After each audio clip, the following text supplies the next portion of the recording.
Indonesia adalah negara yang kaya akan gas alam, baik itu yang sudah dieksplorasi, diproduksi dan disalurkan, maupun yang masih dalam cadangan di dalam perut bumi. Tapi selalu timbul pertanyaan, mengapa Indonesia selalu impor LPG atau liquid petroleum gas?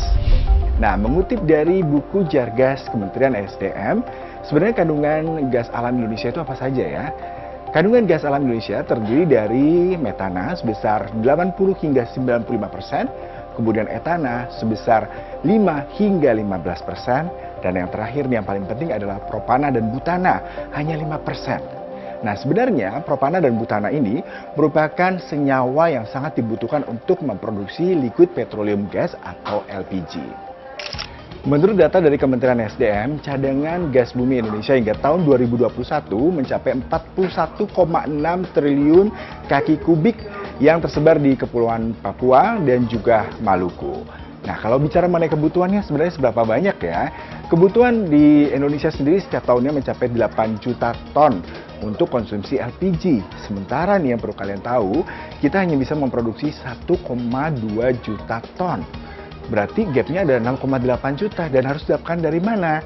Nah, itu pastinya dari impor. Nah, kalau dari impor berarti butuh anggaran.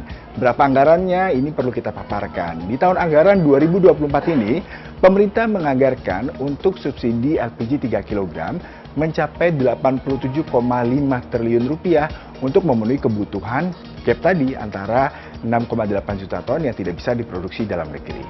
Lalu, negara mana saja sih kita biasa impor? Berdasarkan data dari BPS hingga tahun 2022, negara Amerika Serikat, bukan Arab Saudi ya, menjadi negara pertama pengekspor LPG terbesar ke Indonesia.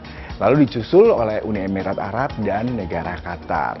Nah, dari tiga negara ini, kita bisa ketahui bahwasanya LPG Indonesia masih paling besar dibutuhkan dari Amerika Serikat. Selain pemenuhan kebutuhan LPG dalam negeri melalui jalur impor, pemerintah juga sudah memikirkan beragam cara taktis lain untuk mengatasi kebutuhan LPG dalam negeri.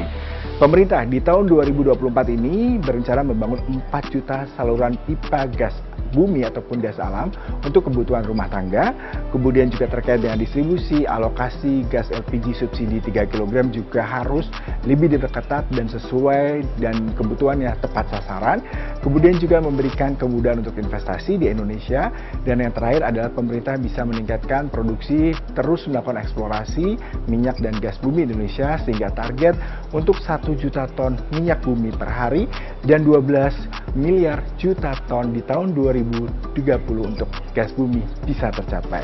Nah, itulah sejumlah pemaparan kali ini terkait gas bumi dan mengapa Indonesia masih impor LPG.